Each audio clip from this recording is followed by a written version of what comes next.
Hello everyone. I'm delivering this presentation on behalf of Miriam Hamilton, Déirdre Chróinín, Anna Dwyer and myself, Richard Bowles. We work together in the Education faculty in Mary Immaculate College. I'm presenting on the background and preliminary findings on our leadership of a self-study research hub within our faculty. In this presentation, we explore our experiences as 4 researchers who established this self-study community of practice in the college. Like many communities of practice, it had a very informal beginning. The idea began as a result of a conversation that Anne, Miriam, and I had during the ERA conference in Toronto in 2019. Having attended the self-study special interest group discussions there, we thought it would be a good idea to create a learning space for faculty members interested in self-study to participate in voluntary professional development opportunities through regular meetings and workshops. When we returned home, we invited Déirdre to work with us because she had extensive experience of self-study research prior to this. We then issued an open invitation to faculty members to participate in the Self-Study Hub. In all, more than 30 colleagues have participated in our face-to-face and online discussions to date. Self-study of teacher education practice, or S-STEP, is a way for teacher educators to gain a deeper understanding of their own practice. The central focus, as Casey and colleagues point out, is on the self in practice. Collaboration with colleagues frequently underpins this research approach. Fletcher and Bullock, and Richards and Resler, among others, have examined how collaborative practice can deepen teacher educators' understanding of their own practice across a range of subject areas. Frequently, collaborations within self-study have been characterized as self-study communities of practice. So before going any further, it would be useful to describe what self-study is in more detail and how the S-STEP approach can improve our understanding of teaching and learning processes. Building on the work of Vicky Lebowski, we can say that self-study is a reflective and evidence-based approach often used by teachers and teacher educators to assist them to systematically inquire into their own teaching or aspects of their practice. It is self-initiated and self-focused. It is aimed towards improvement and a deepened understanding of one's own teacher education or teaching practices. It is interactive and collaborative. It is a flexible inquiry model, often involving multiple evidence sources, which can inform teaching and learning, including deep reflection, the gathering of student feedback, peer observation, and critical friendship. Our central aims in setting up the hub were to foster a culture of sharing and collaboration through dialogue and engagement with relevant literature, through interactive workshops where hub members could learn more about self-study. We also wanted to help participants to improve their teaching and learning approaches. Self-study can facilitate this with the ultimate aim of improving our students' learning experiences. Having decided to set up this self-study hub, we also decided to research our role as leaders of the hub. And that's what I'm going to talk about today. As we embarked on the research, we set out to examine how we facilitated the activities of the group over the course of an academic year. By drawing on social learning theory, we used Wenger Trainer and Wenger Trainer's Value Creation Framework, or VCF, to make sense of our experiences as leaders.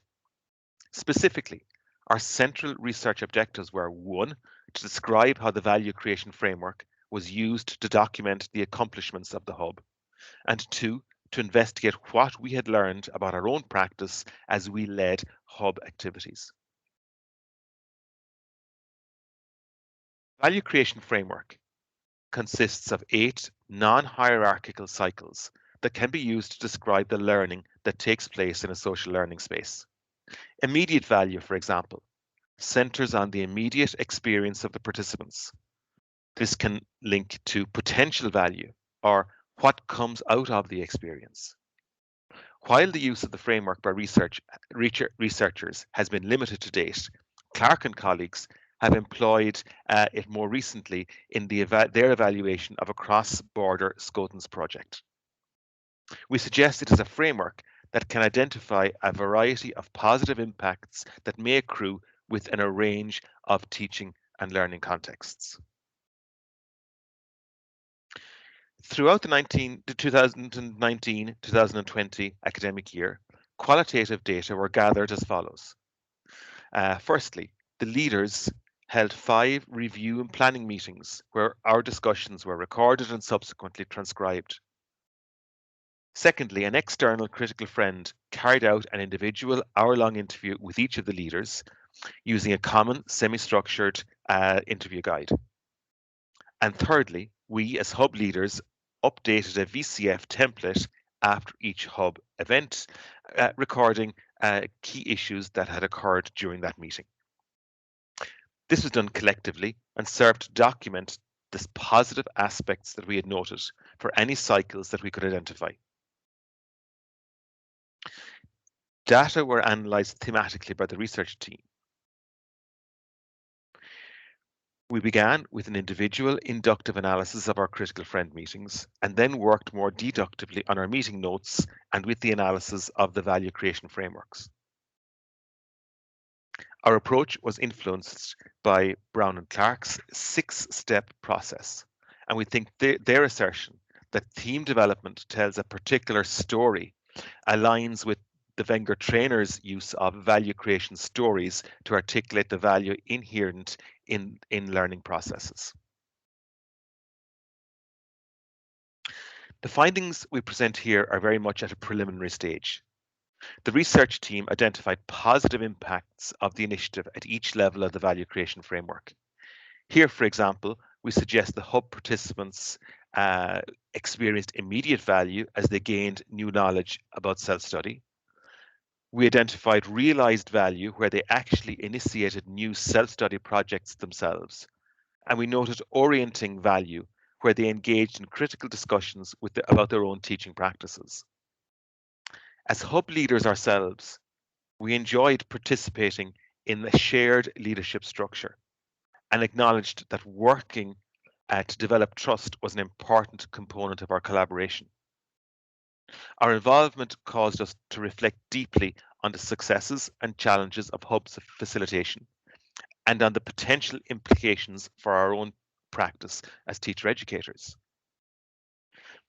These positive experiences were tempered somewhat by the tensions we experienced as we negotiated positions between leaders and self-study participants ourselves. We were learning about self-study. At the same time, we were learning to lead a group of colleagues who were also learning about self-study. In this regard, we found Amanda Berry's work on tensions involved in understanding practice as a teacher educator to be particularly useful as we negotiated these dual positions. For Berry, adopting a self-study orientation helped her to maintain a sense of purpose. Similarly, for us, it helped us to maintain a focus on ourselves as learners, but also as leaders, and frequently at the same time. We hope that our work may spark further interest in the value creation framework as a means to better understand social learning in educational contexts.